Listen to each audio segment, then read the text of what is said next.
Hello बच्चों। आज की क्लास में हम कुछ बेसिक्स पढ़ेंगे मैथ्स के बच्चे।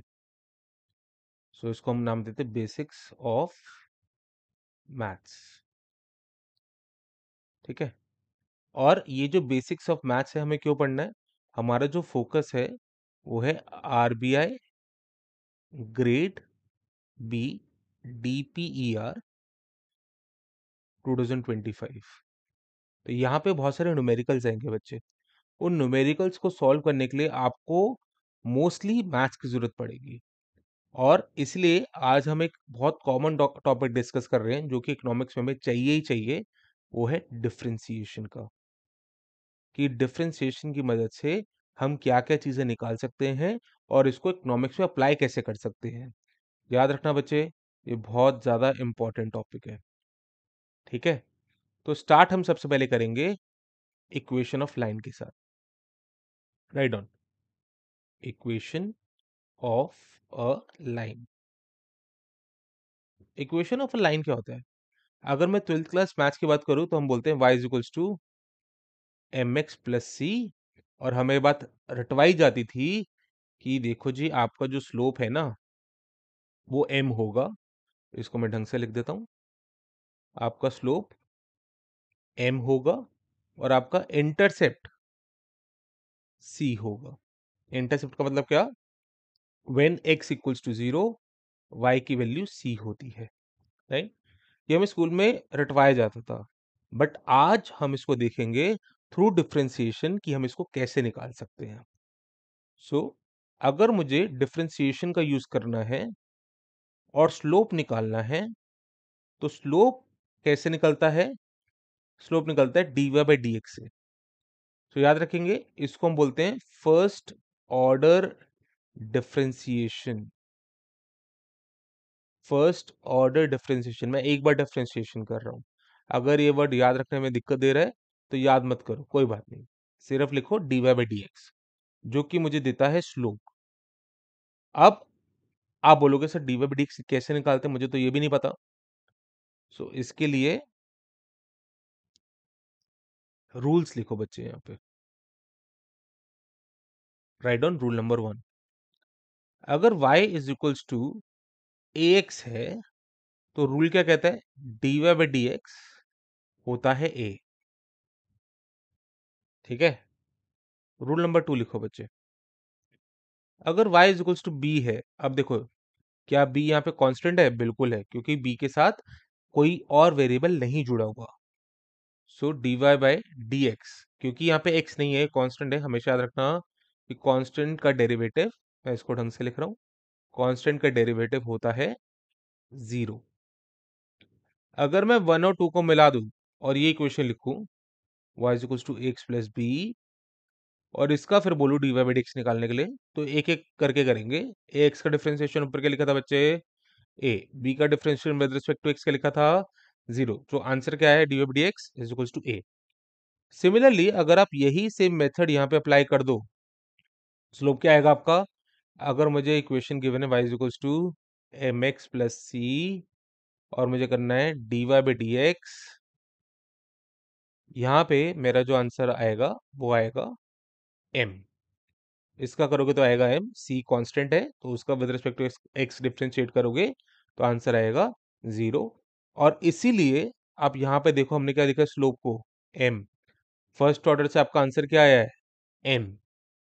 एक बार एक और इक्वेशन से इसको ट्राई करते हैं। लेट्स से हमारे पास equation y is equals to -3 plus 2x। अब इसका अगर dy बाई dx निकालना है, स्लोप निकालना है, तो कैसे निकालोगे? क्या -3 कांस्टेंट है? बिल्कुल है जी। 2x, सो कांस्टेंट का 0, 2x का differentiation with respect to x 2। So dy by dx क्या है बच्चे? 2। क्या आपका स्लोप पॉजिटिव है नेगेटिव है? पॉजिटिव, क्योंकि 2 पॉजिटिव है। अब ये मैंने क्यों पूछा? क्योंकि स्लोप से आपको ये पता लगेगा आपकी जो लाइन है, क्योंकि हम इक्वेशन ऑफ लाइन की बात कर रहे हैं, वो पॉजिटिवली स्लोप्ड है या फिर नेगेटिवली स्लोप्ड। अब इसका मीनिंग क्या होता है उसको भी एक बार समझते हैं। तो राइट डाउन यहाँ पे डिवाइड कर लेते हैं पहले इसको, पेज को। यहाँ पे लिखो बच्चे, पॉजिटिव स्लोप, यहाँ पे लिखो नेगेटिव स्लोप। तो जब भी dy by D X positive आ जाए, मोर देन जीरो आ जाए, तो उसको बोलते हैं पॉजिटिवली स्लोप्ड। इसका दूसरा नाम क्या है? Upward sloping line, upward sloping line. Negative slope का क्या है? Downward sloping line. ठीक है बच्चे। अब मैं आपको एक इक्वेशन दे रहा हूं। लेट्स से इक्वेशन है 6 + 3x। dy by D x क्या आएगा बच्चे? 0 + 3 विच इज इक्वल टू 3। क्या 3 पॉजिटिव है? बिल्कुल है। अब इसको बनाओगे कैसे ग्राफ से? तो जल्दी से एक बार ग्राफ देखते हैं। यहाँ पे लेते हैं x बच्चे, यहाँ पे लेते हैं y। अब बताओ, अगर आपका x जीरो कर दिया जाए, इसको जीरो कर दिया जाए, तो y क्या आएगा? 6। ध्यान से देखेंगे, अगर x जीरो का मतलब ये, और y 6 का मतलब कहीं पे यहाँ पे ले लो बच्चे 6। उसके बाद बोल रहे हैं क्योंकि आपका स्लोप पॉजिटिव है, ये लाइन पॉजिटिवली स्लोप्ड होगी। पॉजिटिवली स्लोप लाइन कैसे होती है, एक बार उसके बारे में डिस्कशन करते हैं। जो लाइन ऐसे जाएगी बच्चे, उसको बोलते हैं पॉजिटिवली स्लोप लाइन। ठीक है। और अपवर्ड स्लोपिंग लाइन, याद रखेंगे। इसको अगर याद नहीं होता कि सर अपवर्ड डाउनवर्ड में भूल जाता हूँ, मुझे याद नहीं होता, खुद को लाइन के कहीं पे भी खड़ा कर देना। लेट्स से ये आप हो, राइट। अब आपको इस डायरेक्शन में मूव करना है। आप बताओ, ऊपर चढ़ रहे हो या नीचे उतर रहे हो? आंसर इज ऊपर चढ़ रहे हो। ऊपर चढ़ने को क्या बोलते हैं? Upward, right. तो इसलिए इसको बोलते हैं अपवर्ड स्लोपिंग या फिर पॉजिटिवली स्लोप लाइन। ठीक है बच्चे, इसको उठा देते हैं। तो इसका नाम हमने क्या दिया? अपवर्ड स्लोपिंग या फिर positively slope line. In a similar fashion अगर मैं लिखूं y is equals to 6 - 3x, अब dy बाई डी एक्स निकालो। आंसर क्या आता है? -3। क्या -3 नेगेटिव है पॉजिटिव? सर नेगेटिव है, क्योंकि -3 नेगेटिव है, इसलिए हमें नेगेटिव स्लोप लाइन मिलेगी। और ग्राफिकली उसको हम कैसे ड्रॉ करेंगे? देखो बच्चे, जब x जीरो हो जाएगा, जब x जीरो हो जाएगा, y यहाँ पे क्या आएगा? 6। सबसे पहले 6 को मत करो, ये y, ये x। क्योंकि यहाँ पे नेगेटिवली स्लोप लाइन बनानी है, तो यहां से हम शुरू करेंगे लाइन बनाना और यहां तक बनाएंगे। मैं इसके नीचे नहीं जा रहा क्योंकि इकोनॉमिक्स में हम बच्चे सिर्फ फर्स्ट क्वाड्रेंट का यूज करते हैं। अब आपने देखा कि यहाँ पे भी ये तो एक्स एक्सिस में भी इंटरसेक्ट हो रहा है, और यहाँ पे वैल्यू ऑफ y क्या है? देखो ध्यान से, y क्या है यहाँ पे? 0। तो अगर आप इस इक्वेशन में y को 0 पुट कर देते हो, तो आंसर क्या आता है आपके पास? 0 इज इक्वल्स टू 6 - 3x। मैंने सिर्फ y को 0 रखा। 3x is equals to 6, x is equals to 2। तो जैसे ही आपने यहाँ पे 6 मार्क करा है, वैसे यहाँ पे 2 भी मार्क कर सकते हैं। याद रखना, ये जो 6 लिखा है आपने, इसका मतलब ये है 0, 6, because x equals to 0 and y equals to 6। Similarly जहां पे जो 2 लिखा है, इसका मतलब क्या है? x equals to 2 and y equals to 0, तो उसको बोलते हैं 0, 2। बट हम लिखते हैं इसको 6 या 2 है, तो वो हम सबको पता है कि अगर मैंने यहाँ पे 6 लिखा है, तो मैंने कहीं ना कहीं x को 0 बोल रखा है, और जब यहाँ पे मैंने 2 लिखा, तो मैंने कहीं ना कहीं y को 0 बोल रखा है। ठीक है बच्चे। अब अगेन, जिस बच्चों को भी कंफ्यूजन हो कि सर हम भूल जाते हैं कि नेगेटिव स्लोप या अपर स्लोपिंग या डाउनवर्ड स्लोपिंग, कहीं पे भी खड़े हो जाओ और इस डायरेक्शन में मूव करना है बच्चे आपको, राइट साइड। नीचे उतर रहे हो, ऊपर चढ़ रहे हो? नीचे उतर रहे हो, नीचे उतरने को बोलते हैं डाउनवर्ड स्लोपिंग। ठीक है बच्चे, क्लियर है? कोई डाउट अभी तक? ठीक है, एक बार इस लाइन को दोबारा से बना लेते हैं ढंग से। ठीक है। तो अभी तक हमने क्या सीखा? Upward sloping line, downward sloping line, differentiation. इसको भी थोड़ा सा ठीक कर लेते हैं। नेक्स्ट नेक्स्ट बारी आती है सेम कंसेप्ट की, बट उसका नाम चेंज है, इंक्रीजिंग एंड डिक्रीजिंग फंक्शंस की। इंक्रीजिंग एंड डिक्रीजिंग फंक्शंस, इसके लिए भी पेज को डिवाइड कर लेते हैं फटाफट।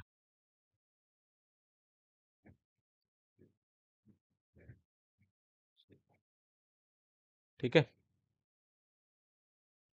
सो यहाँ पे हम लिखेंगे इंक्रीजिंग फंक्शन, सो सॉरी बच्चे, यहाँ पे हम लिखेंगे इंक्रीजिंग फंक्शंस, यहाँ पे हम लिखेंगे decreasing function. Ditto same concept है, सिर्फ नाम चेंज है, इसलिए बता रहा हूँ क्योंकि बाय चांस अगर एग्जाम में आ जाए to find to see whether the function is increasing और डिक्रीजिंग, आपको पता होना चाहिए। तो इंक्रीजिंग फंक्शन का सीधा सा मतलब क्या है कि जब भी आपकी लाइन अपवर्ड स्लोपिंग होगी, जिसका स्लोप पॉजिटिव होगा, और जिसका भी स्लोप पॉजिटिव होगा वो अपवर्ड अपवर्ड स्लोपिंग लाइन होगी। समझ आया? Upward sloping. तो अगर कोई बोले ये फंक्शन इंक्रीजिंग है डिक्रीजिंग, आपको सीधे सा उसको बोलना है जल्दी से स्लोप निकालो। उसने बोला स्लोप मेरा आया पॉजिटिव, आप बोल दो कि अगर पॉजिटिव स्लोप आया तो ये फंक्शन इंक्रीजिंग फंक्शन है। सिमिलर डिक्रीजिंग फंक्शन के लिए आपका स्लोप क्या आना चाहिए? नेगेटिव, या फिर इसको डाउनवर्ड स्लोपिंग भी बोलते हैं, डाउनवर्ड स्लोपिंग। अगर किसी ने अब आपसे पूछा डिक्रीजिंग फंक्शन है या इंक्रीजिंग, आप बोलोगे डेरिवेटिव क्या है। अगर उसने बोल दिया नेगेटिव, तो आप क्या बोलोगे? डिक्रीजिंग फंक्शन है। एक एग्जाम्पल लेते हैं, y is equals to 3x-6, जल्दी से dy बाई डी एक्स निकालो, क्या आएगा? इसका आंसर आया 3, इसका 0। क्या 3 पॉजिटिव है? बिल्कुल है, तो ये वाला फंक्शन इंक्रीजिंग हुआ डिक्रीजिंग हुआ? इंक्रीजिंग हुआ।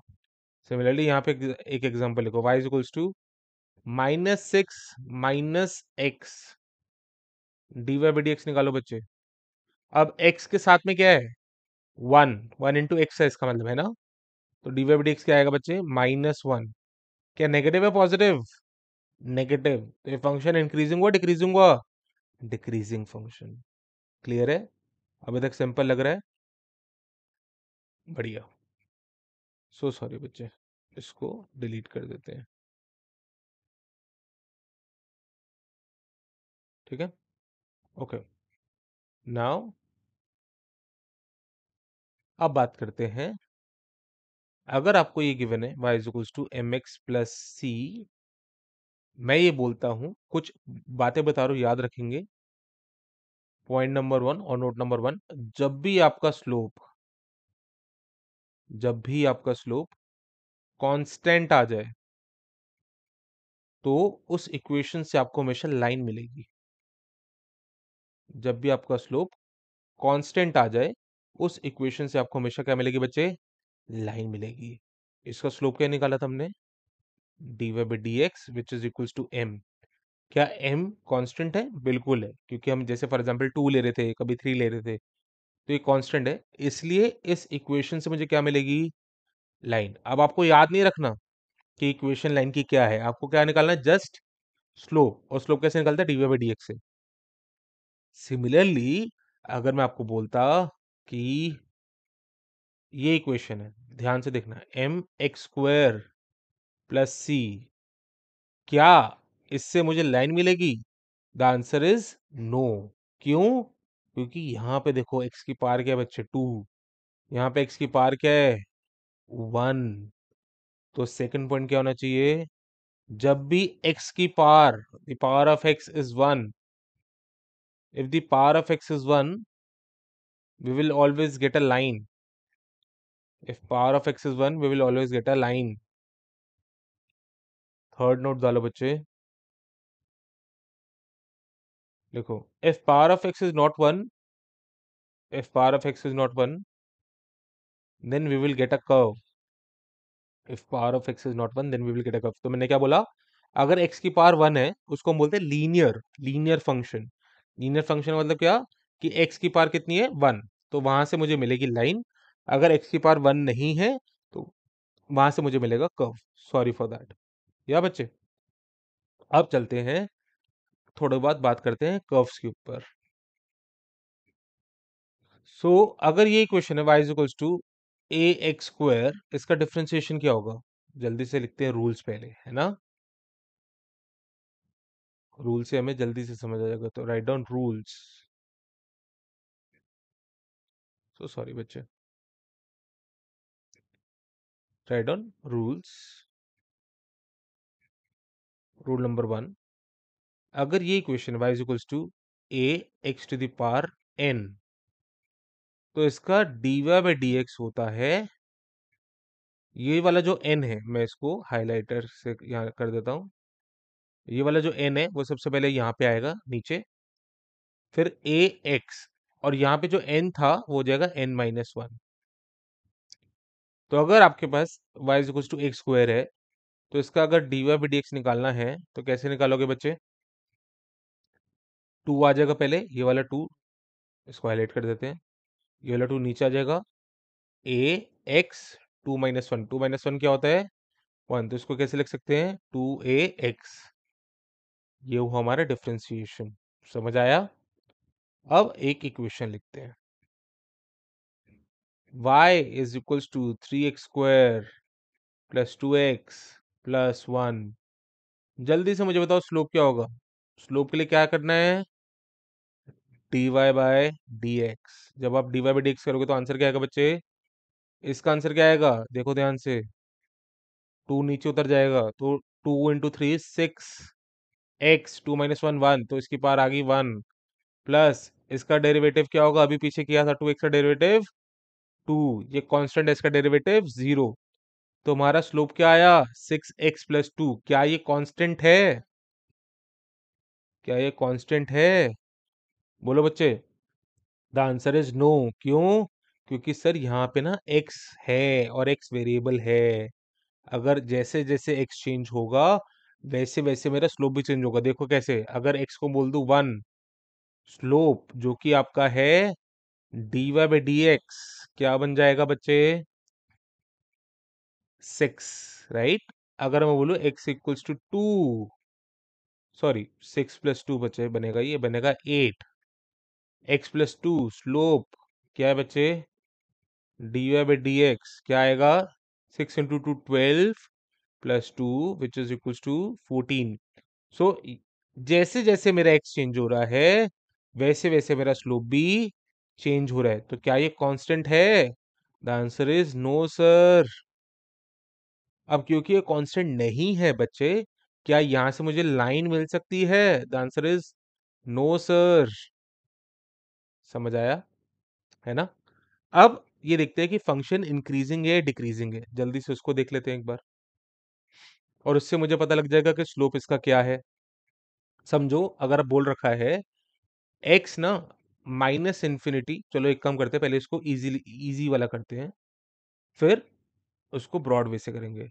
अगर मैं बोल रहा हूँ कि x हमेशा मोर देन 0 है, तो आपका स्लोप क्या आया था बच्चे? 6x+2। और यहाँ पे आप x की कोई भी वैल्यू डाल दो, क्या ये पॉजिटिव आएगी नेगेटिव आएगी? सर हमेशा पॉजिटिव आएगी। तो क्या ये जो मैंने फंक्शन लिखा था 3x square plus 2x plus 1, क्या इंक्रीजिंग फंक्शन है डिक्रीजिंग फंक्शन है?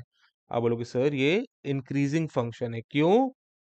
क्योंकि हमारा स्लोप हमेशा पॉजिटिव है, चाहे हम कोई भी वैल्यू डाल ले x की, हमारा स्लोप हमेशा पॉजिटिव है। अगर मैं पेन का कलर चेंज करता हूं, यहाँ पे x लेस देन 0 बोल दूं मैं, तो स्लोप क्या होगा बच्चे? 6x+2। अब देखो ध्यान से, यहाँ पे पॉजिटिव भी आ सकता है नेगेटिव भी आ सकता है।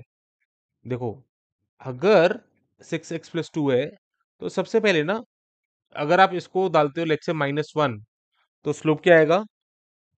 नहीं, यहाँ पे हमेशा माइनस ही आएगा, राइट? इसको एक कम करते हैं हम, थोड़ा सा और सिंप्लीफाई करने के लिए मैंने लेस देन 0 लिख दिया है, just to be make sure कि हम अभी चीज़ें सिंपल कर रहे हैं, या लेस देन -1 कर देते हैं, क्योंकि अगर ये 0 से -1 के बीच में हुआ तो आपको पॉजिटिव स्लोप भी आ सकता है, जो कि थोड़ा सा समझना अभी डिफिकल्ट हो सकता है। बट एनी हाउ हमने इसको कर दिया लेस देन 1। लेस देन 1 का मतलब, ये अगर माइनस टू हुआ, ये less than equals to one ले लेते हैं। अगर ये -1 हो, if x equals to -1, what is your slope बच्चे? dy by dx। उस आंसर क्या आएगा? -1 into 6 is -6 plus 2 which is equals to -4। ऐसे ही अगर मैं बोलूँ x इक्वल्स टू -2, स्लोप क्या है बच्चे? dy by dx। आंसर क्या आएगा? -12 plus 2 which is equals to -10। अब ध्यान से देखो, स्लोप चेंज हो रहा है, ये तो हमने पढ़ ही लिया था, बट आपको स्लोप की वैल्यू हमेशा क्या मिल रही है? नेगेटिव। तो जब अगर x मेरा लेस देन इक्वल्स टू 1 हमेशा रहेगा, तो ये जो स्लोप है वो हमेशा नेगेटिव होगा। और ये जो फंक्शन हमने लिखा था, ये वाला फंक्शन, इसके लिए when x is less than equals to 1, ये डिक्रीजिंग फंक्शन बन जाएगा बच्चे। कौन सा फंक्शन बन जाएगा? डिक्रीजिंग फंक्शन बन जाएगा। समझ आया? अब देखते हैं x को बड़ा करके। अगर मैं बोल रहा हूं मेरा x माइनस इंफिनिटी से इंफिनिटी के बीच में है, तो कैसे निकालोगे? हमारे पास है y is equals to 3x square plus 2x plus 1। हमने स्लोप निकाला है बच्चे। स्लोप क्या निकाला है हमने? 6x plus 2। याद रखना, आपको स्लोप को देखना है पॉजिटिव है या नेगेटिव, आपको इक्वेशन को नहीं देखना, राइट? तो सबसे पहले 6x प्लस 2 को इक्वल्स टू 0 पुट करो।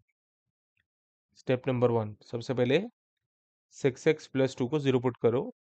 x की वैल्यू क्या आएगी? x का आएगा आपका -2/6, x इक्वल्स टू -1/3। ध्यान से देखो, अगर स्लोप जो कि है आपका 6x प्लस 2, यहाँ पे अगर मैं x की वैल्यू -1/3 डाल देता हूँ, तो आंसर क्या आएगा? -6 इंटू 1/3, तो इसको ऐसे लिख देते हैं, प्लस 2, तो आंसर आएगा 0। नंबर लाइन ड्रॉ करते हैं फटाफट, है ना? हमें ये पता लगा कि जो मेरा स्लोप 0 कहाँ है? जब x की वैल्यू है -1/3, वहां पे मेरा स्लोप है 0। तो अगर x, यहाँ पे x हम देख रहे हैं बच्चे, अगर मेरा x 1/3 से कम हुआ तो स्लोप क्या होगा? और अगर मेरा x 1/3 से ज्यादा हुआ तो स्लोप क्या होगा? तो एक काम करते हैं, x को आप कोई भी नंबर ले लो। लेट्स से हम लेते हैं छोटा नंबर ले लेते हैं। हम x को लेते हैं -1। अभी हमने पीछे देखा था, -1 कहाँ लाई करेगा बच्चे? यहाँ पे लाई करेगा -1, है ना? और जब x -1 था, स्लोप क्या आ रहा था? -4। नेगेटिव था पॉजिटिव? नेगेटिव। तो यहाँ पे स्लोप नेगेटिव। और अब एक काम करो, इससे थोड़ा सा बड़ा नंबर ले लो। इससे बड़ा नंबर हम अगर लें तो क्या हो सकता है? वो 1 ले लो, x इक्वल्स टू 1, या फिर x इक्वल्स टू 0 भी ले सकते हो। जब आपने x इक्वल्स टू 0 लिया, तो हो गया 6x plus 2 which is equals to 2, क्योंकि x की वैल्यू क्या है यहाँ पे? 0। तो ये पॉजिटिव है नेगेटिव?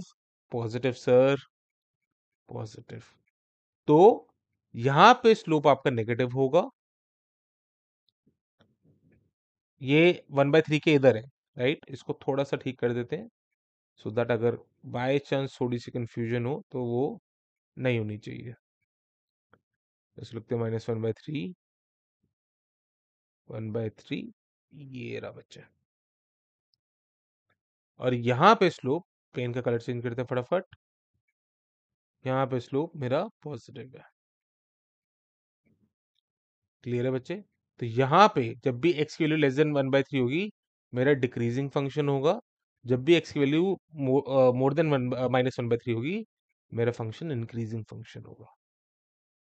क्लियर है बच्चों? बढ़िया। अब एक काम करते हैं, स्लोप के बारे में थोड़ा सा और डिटेल में बात करते हैं। देखो, मैंने स्लोप की दो वैल्यू लिखी, एक लिखी 2 और एक लिखी 4। अब बताओ इन दोनों में से कौन सा ज्यादा स्टीपर है? अब इसके लिए मैं आपको एक स्टोरी याद करवा रहा हूं, वो स्टोरी आप हमेशा याद रखोगे, राइट? जब आपके नंबर ज्यादा आते हैं, फिर से बोल रहा हूं, जब आपके नंबर ज्यादा, मतलब ज्यादा का मतलब अच्छे नंबर आते हैं, बड़े हुए नंबर आते हैं, इंक्रीज्ड, जब आपके नंबर ज्यादा आते हैं आपको सक्सेस मिलता है फेलियर? सर सक्सेस मिलता है। जब आपके नंबर कम आते हैं सक्सेस मिलता है फेलियर? सर फेलियर मिलता है। सिमिलरली जब इन दोनों में से स्लोप ज्यादा कहाँ है? ज्यादा यहाँ है। कम कहाँ है? कम यहाँ है। तो जहां पे भी स्लोप ज्यादा है वहां पे स्टीपर है फ्लैटर? स्टीपर। जहां पे भी स्लोप कम है स्टीपर या फ्लैटर? फ्लैटर। सर कैसे याद रखें? जब भी नंबर ज्यादा आते हैं सक्सेस मिलती है, S for success, S for steep. जब भी नंबर कम आते हैं फेल हो जाते हैं sir, F for failure, F for flat. Graphically कैसे देखेंगे इसको? याद रखना, ये बहुत इंपॉर्टेंट कंसेप्ट है बच्चे। सो यहाँ पे हमने एक्स को किया, वाई को लेबल किया। अब देखो, क्या ये दोनों जगह पॉजिटिव स्लोप है? बिल्कुल है। ये 2 है, ये 4 है, पॉजिटिव स्लोप है। मैं एक स्टीपर लाइन बना रहा हूँ, एक फ्लैट लाइन बनाऊंगा। सो एक स्टीपर लाइन बना लेते हैं पहले, और एक फ्लैट लाइन बना लेते हैं। अब बताओ अंदर में से स्टीपर फ्लैटर कौन सा? जब भी पहाड़ी चढ़ते हो तो स्टीप कौन सा लग रहा है? सर ब्लू वाला स्टीप है सर। फ्लैट कौन सा लग रहा है? रेड वाला फ्लैट है सर। सो ब्लू वाले का स्लोप क्या है? 4 सर, क्योंकि स्टीपर है। रेड वाले का स्लोप क्या है? 2, क्योंकि ये फ्लैटर है। ये सिर्फ समझाने के लिए बताया बच्चे, ठीक है? तो हमेशा ये याद रखेंगे स्टीप फ्लैट क्या होता है और इसको हम कैसे मेजर करते हैं, ठीक है? अब बात थोड़ी सी करते हैं, सो सॉरी बच्चे, इलास्टिसिटी के बारे में, क्योंकि वो इकोनॉमिक्स का one of the favourite topic है और जिसके अंदर हमारा डिफरेंशिएशन अप्लाई हो रहा है। So write on price elasticity of demand. Price elasticity of demand. Price elasticity demand क्या होता है?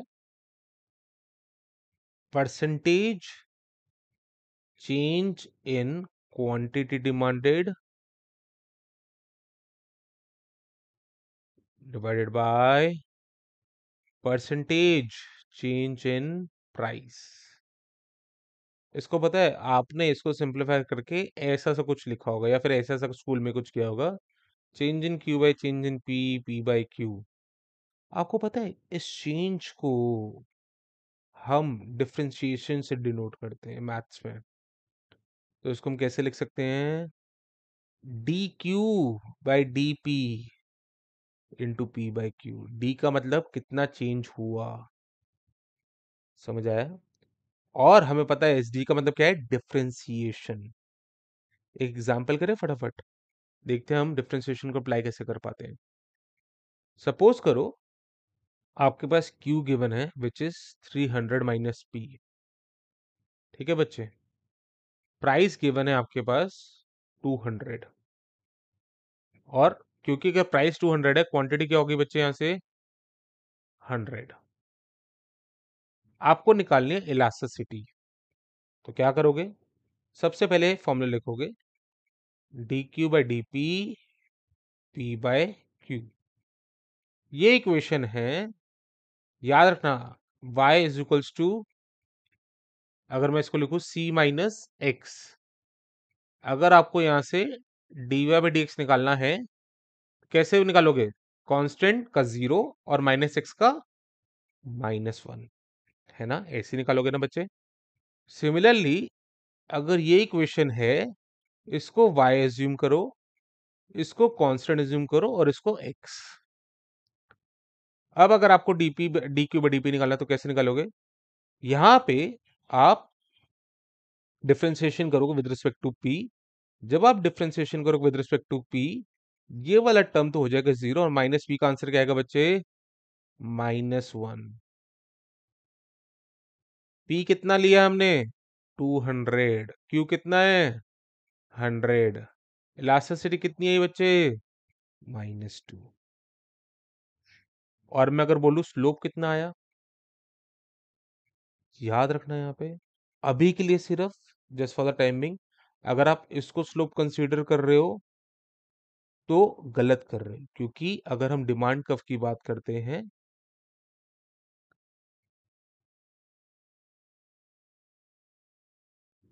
ये थोड़ा सा एडवांस हो जाएगा, बट डोंट वरी, अगर कोई कंफ्यूजन होगी आप मेरे से पूछ सकते हो। यहाँ पे हम क्यू लिखते हैं बच्चे, यहाँ पे पी लिखते हैं। ये तो इलास्टिसिटी का फॉर्मूला था ना, बट मुझे स्लोप, अगर डिमांड कर्व का स्लोप निकालना है तो कैसे निकालूंगा मैं? हम स्लोप निकालने के लिए करते हैं d y by D x. जो भी वाई एक्सेस में लिखा है, जो भी एक्स एक्सेस में लिखा है, तो एक्चुअली में स्लोप है क्या? D P by D Q. आपने D Q by D P निकाला था, आंसर क्या था? -1। तो आपके पास था Q is equals to 300 minus पी। इसको पी के टर्म्स में लिख लेते हैं, P is equals to 300 minus q. D p by d q निकालो, आंसर क्या आएगा? -1। यहाँ पे आपका दोनों जगह आंसर -1 आया, बट एक क्वेश्चन आप घर पे ट्राई करोगे इलास्टिसिटी का, write down Q is equals to 300 minus 4p। Q is equals to 300 minus 4p। ये क्वेश्चन से आप इलास्टिसिटी निकालोगे और कमेंट्स में बताओगे कि आपका आंसर क्या आ रहा है। ठीक है बच्चे?